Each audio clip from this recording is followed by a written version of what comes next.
We're joined now by an expert panel of guests to discuss the best way to protect against the virus and travel plans. Our right to speak to Dr. Barbara Murray, Jill Stanley Granger, who's a travel journalist, and behavioural psychologist Andrea Chatten. Very good morning to you all. Barbara, I think you're the obvious place to start this morning. We have the news for the first time someone has contracted the virus here in the UK with at this stage, and it's limited to what we know at the moment, no contact travel-wise. They haven't come from somewhere else. Now, that will be of great interest, obviously, to the medical authorities now looking into it. Yes, but we have to get this in perspective. It's the first case, and we're still on this steep learning curve, and that includes the experts. So nobody is really sure about the routes of transmission, and we don't know about this individual and who he's been in contact with, or he or she at this point. It is confirmed as a man, but that bit we do know. So, but obviously it just emphasises the fact that we have to take precautions. We have to take some individual responsibility for containing the infection, which we would do with any other form of infection. We've been talking a lot about basic personal hygiene, Andrea, but also the message we keep hearing is, look, don't panic. This is a very mild form of the virus. Most people would survive it anyway, even if they got it. And yet, how do you sort of, without instilling the fear of God into people, encourage them to be responsible for themselves? It's a difficult balancing act, isn't it? Absolutely, and the thing about anything like this is it activates an emotional response within us, and the whole point and purpose of our emotions is to keep us alive, keep us safe. So when we hear some information about an epidemic like this, we naturally will be activated with fear and anxiety. The big challenge we have got is trying to make sure that that is kept at a reasonable level, and we don't fall into biased thinking patterns which could take our brain to places that we really don't want to be. Give us an example. Well, catastrophising is something that many people might find that they're doing in this time. It's where the imagination and anxiety pile up and create a huge scenario of absolute fear, and then we start emotionally responding to that and changing the behaviours that we do that could become a problem. So, Jill, you're here to talk about travel. I suppose in this context, travel can mean anything, couldn't it? So, I mean, we could talk about the journey this man took from his home to the surgery. I understand he went to a GP surgery where he's been in the UK. Buses, trains, we could be talking about planes. These are all places now that become significant. Yes, and I think it's really great to point that out, because lots of people think, oh, I'm only at risk if I go to certain destinations. Well, the reality is, as with any illness, you are at risk whenever you're around other people, but that doesn't mean you stop living your life. You're not going to suddenly self-quarantine because it's flu season. And so it's not that much different. You just want to use your basic sensible precautions and follow the Foreign Office and the World Health Organization advice, which is quite clear and simple in this. The Foreign Office has only said you can't go to China, to 10 little small tiny places in northern Italy, and to a few regions of South Korea. And otherwise they're saying everywhere's fine, even Tenerife. Yeah, and yet everyone I speak to these days who's got a trip booked, every single person says, I don't know whether I should be going. Shall I be travelling? Particularly if you're looking, say, a month or two down the line. Yes, but I mean, are they taking public transport? Are you still going out in public here? It's the same sort of spread of any disease that we get every year. And flu, as we know, kills many hundreds of thousands of people a year. So do many other illnesses. This is not the first time a new illness has cropped up. It happens every 5 to 10 years. We get a new illness. So people just need to follow the correct hygiene procedures, and you don't need to panic. And I think when it comes to booking trips, it's really important. As long as you have travel insurance in place, you will be fine. So you can book your holiday and rest assured that the travel insurance will cover you should suddenly a destination become one that you can't visit. According to the Foreign Commonwealth Office. Exactly. Fair advice. I suppose in a way, Andrew, we come back to that humanistic thing, which is that obviously is all true, and yes, human instincts. It is sort of, it's all a bit worrying.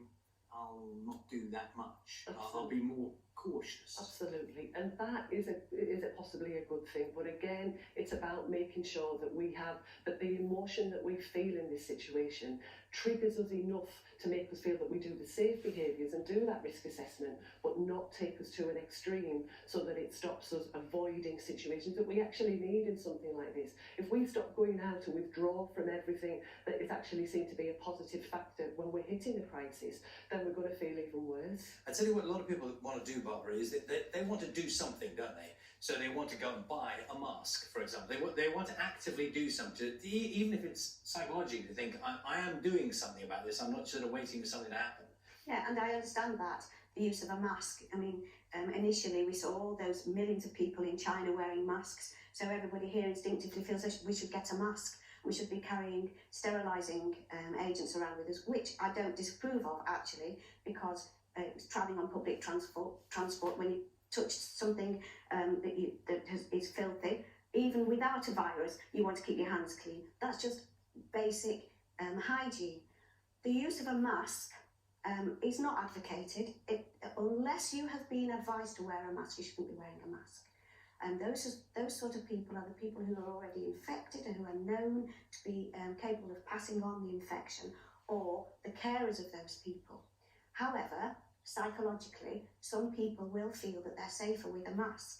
They have to be aware, though, that if you're using a single-use mask like this one, once it's damp, it's of no use. It's contaminated. And actually, it will get damp very quickly. Very quickly. Human breath. It will only prevent you passing an infection on to somebody else for a short period, the droplets that you're coughing out. It won't stop you absorbing any infection. It may even create more problems, because your instinct would be to, I'm safe, I can touch my face. And you touch the mask, you've contaminated it. Can I ask about hand washing? And we did ask the health minister about this earlier. It might have sounded like a tough question, but how many times a day should you be washing your hands? Now, there's the obvious things like before every meal, when there's a risk of hand-to-mouth transmission. But you talk about public transport. Should it be every time we come in from being out? How often? Frequently. Which is what? What is so? frequent? Well, there's no precise. Yeah. There's no precise number of times in a day that you should wash your hands. I think that you should just be aware that if you have touched something that you're not happy about, you should wash your hands. I mean, as doctors, every time we see a patient, we wash our hands. Sometimes it feels embarrassing. It feels as though you're insulting a patient by saying, I think you're dirty, I'm going to wash my hands now. And you sort of do it surreptitiously. But actually now, I think most of us want the patient to see that we're performing this hygiene. We're washing our hands thoroughly, 20 seconds, or to happy birthday twice over, or Frere Jacques, or whatever helps you to do it, and doing it in a precise way. And in every hospital or doctor's surgery, there's a chart to show you how properly to wash your hands. So I think if you've been on public transport, or you've been out to a shop, and you come home, before you do anything, you should wash your hands. Handling money is another thing. Sorry. Yeah, I was just going to say, Jill, when you travel, there are lots of niceties around travel to do with meeting people, aren't there? You might meet, you might shake hands, you might hug, you might kiss, all that kind of thing. Do you think behaviours might change? I mean, so I'm already slightly germophobic, and I already make sure to wash my hands probably maybe more often than a lot of people, but I also take that hand gel with me.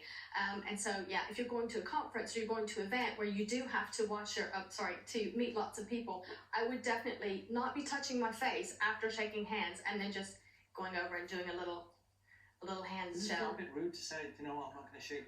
Do you mind if we don't shake hands? Does that feel a bit?